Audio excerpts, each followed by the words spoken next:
ಇಷ್ಟು ದೊಡ್ಡ big scale big canvas movie ಮಾಡಿದಾಗ ಶೂಟಿಂಗ್ ಅಲ್ಲಿ ಏನೋ ಸಣ್ಣ ಪುಟ್ಟ ಅಡಚಣೆಗಳು ಎಡವಟ್ಟುಗಳು ಆಗಿದ್ದುಂಟ ಫೈಟ್ ಆತರ ಯಾವುದು ಇದಿಲ್ಲ. ಬಟ್ ಇವನ್ಗೆ 104 ಇತ್ತು ಜ್ವರ ಆ ಟೈಮಲ್ಲಿ ಮಾಡಿದ್ದು ಒಂದು ಫೈಟ್. ನೀವು ನೋಡಿದ್ರಲ್ಲ, ಬೆಂಕಿ ಹಿಡಿತಾನೆ, ಕೈಲಿ ಹಿಡ್ಕೊಂಡು ಹೋಗ್ತಾನೆ, ಜಂಪ್ ಮಾಡ್ತಾನೆ, 104 ಇತ್ತು ಮಾಡ್ದ. ಸೊ ನಾನು ಅದಕ್ಕೆ ಇವಾಗ ಅವಾಗಲೇ ಯಾರು ಕೇಳಿದ್ರು ಏನಕ್ಕೆ ಅಂತ ಹೇಳ್ತೀನಿ. ಇವನು ಇನ್ನು ಯಂಗ್ಸ್ಟರು ನಾನು ಸೂಪರ್ ಸ್ಟಾರ್. ಇವನು ಅಪ್ಪಾಜಿ ಡಾಕ್ಟರ್ ರಾಜ್ಕುಮಾರ್ ಅವರು ಅಷ್ಟೇ ಶೂಟಿಂಗ್ ಮಾಡ್ಬೇಕಾದ್ರೆ ನಾನು ಏನಕ್ಕೆ ಇವ್ನಿಗೆ ಅದನ್ನೇ ಹೇಳ್ತೀನಿ, ನಾನು ಪಕ್ಕದಲ್ಲೇ ಕೂತೇನೆ ಅವನು. ಓಕೆ, ಯಾವ ವಿಷಯದಾಗ ಇಟ್ಕೊಂಡು ಬೋರ್ಡ್ ಶೂಟಿಂಗ್ ಬಂದ್ಬಿಡುವ. ಶೂಟಿಂಗ್ ಇದು ಡ್ರಾಮಾ ಮಾಡ್ಬೇಕಾದ್ರೆ ಸ್ಟೇಜಲ್ಲಿ ನಂಗೆ ಡೈರೆಕ್ಟಾಗಿ ಅವರೇ ಹೇಳಿದ್ರು ಅಪ್ಪಾಜಿ ಅವರು. ಓಕೆ, ಡ್ರಾಮಾ ಮಾಡ್ಬೇಕಾದ್ರೆ ಹೊಟ್ಟೆ ಹಸಿತಾ ಇತ್ತಂತೆ ಅವ್ರಿಗೆ, ತುಂಬ ಹಸುವಂತೆ, ಸಿಕ್ಕಾಬಟ್ಟೆ ಹೊಟ್ಟೆ ಹಸುವಂತೆ. ಹಸು ಇನ್ನೇನೇ ಇನ್ನೊಂದು 5 ನಿಮಿಷದಲ್ಲಿ ಕರಿಬೇಕು, ಆ ಪಾತ್ರ ಎಂಟ್ರಿ ಆಗ್ತದೆ, ಹೋಗ್ಬೇಕು. ಅಪ್ಪ ಏನಾದರೂ ಒಂಚೂರು ಏನಿದ್ರು ಕೊಡ್ರೋ, ಜಡಾಯಿಸ್ಬಿಟ್ಟು ಹೋಗ್ಬಿಟ್ಟು ಪಾತ್ರನ ಅಳ್ಳಾಡಿಸ್ಬಿಡ್ತೀನಿ ಅನ್ನೋರಂತೆ. ಅವ್ರು ಸರಿ ಅಂದ್ಬಿಟ್ಟು ಚೆನ್ನಾಗಿ ಕಲ್ಸ್ಕೊಂಡು ತಿಂತವ್ರಂತೆ.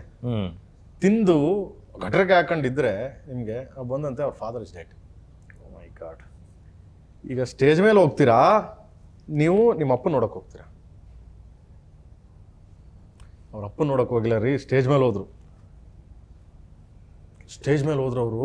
ಸ್ಟೇಜ್ ಮೇಲೆ ಆಡ್ತಾ ಲಾಸ್ಟಲ್ಲಿ ಅಂದರೆ ನಾನು ಕಲಾವಿದ, ನನ್ನ ನಂಬ್ಕೊಂಡು ಅಷ್ಟು ಜನ ನಾನು ನೋಡೋಕೆ ಬಂದಿದ್ದಾರೆ.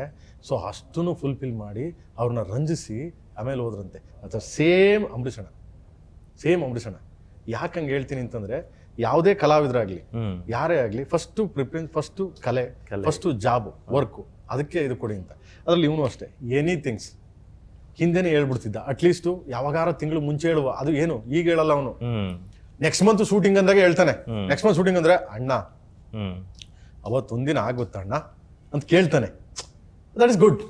ಯಾಕೆಂದ್ರೆ ಅವನು ಗೊತ್ತು, ಅಷ್ಟು ಜನ, ಅಷ್ಟು ಟೀಮು, ಅಷ್ಟು ಪ್ರೊಡ್ಯೂಸರ್ಸ್ಗಳು, ಎಲ್ಲ ಪ್ಲಾನ್ ಯಾಕೆ ಮಾಡ್ಬೇಕು ಅಂದ್ರೆ ಇದನ್ನ ಅವ್ನು ಕ್ಯಾರಿ ಮಾಡ್ಕೊಂಡು ಹೋಗ್ಲಿ ಅಂತ ಅಷ್ಟೇ. ಯಾಕಂದ್ರೆ ಅವರು ಒಂದು ಸಿನಿಮಾ ಕುಟುಂಬದಿಂದ ಬಂದಿರೋರು, ಕಲೆ ಅನ್ನೋದು ರಕ್ತಗತವಾಗಿ ಬಂದಿದೆ. ಸೊ ಅದರ ಆಳ ಆಗಲ ನೀಟಾಗಿ ಗೊತ್ತಿರ್ತಕ್ಕಂಥ ಒಬ್ಬ ಸಿನಿಮಾಸಕ್ತರು. ಅವೆಲ್ಲ ಸಖತ್.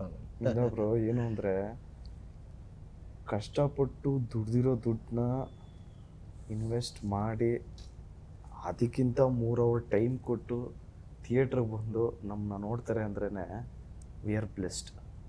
ಈ ಪ್ಲ್ಯಾಟ್ಫಾರ್ಮ್ ಕಟ್ಟಿದಿರಲ್ಲ, ಇದಕ್ಕೆ ಎಷ್ಟು ವರ್ಷದ ಇತಿಹಾಸ ಇದೆ ಹೇಳಿ? 93 ವರ್ಷ. ಹೌದು. ಸೊ ಈ ವೇದಿಕೆ ಮಾಡಿಕೊಟ್ಟಂಥ ಎಲ್ಲ ದೊಡ್ಡ ಮಹನೀಯರಿಗೆ ಎಲ್ರಿಗೂ ಥ್ಯಾಂಕ್ಸ್ ಹೇಳೋದಕ್ಕೆ ಇಷ್ಟಪಡ್ತೀನಿ.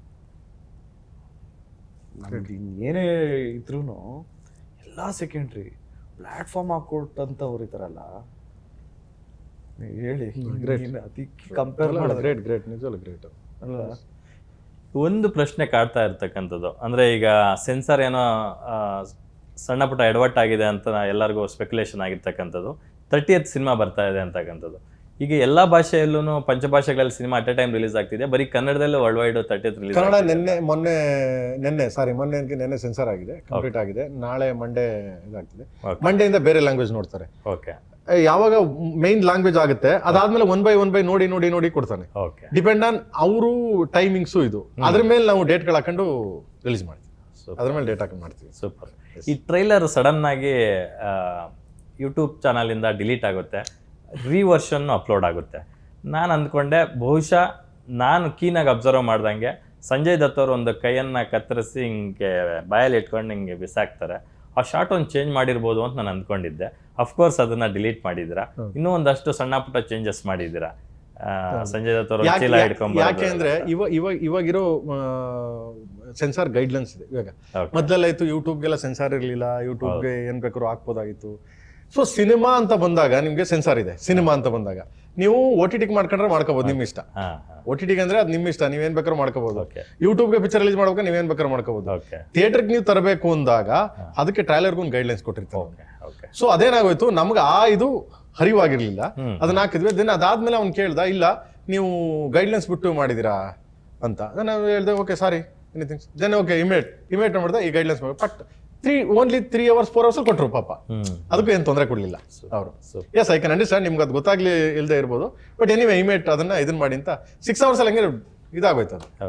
ನಥಿಂಗ್ ಆ ಥರ ಏನು ಇದಿಲ್ಲ. ಅದು ಕೆಲವು ಗೈಡ್ಲೈನ್ಸ್ಗಳು ಇರ್ತಾವೆ ಮಗನೆ. ಆ ಗೌರ್ಮೆಂಟ್ ಅದೇ ಗೈಡ್ಲೈನ್ಸ್ಗಳು ಇರ್ತವೆ.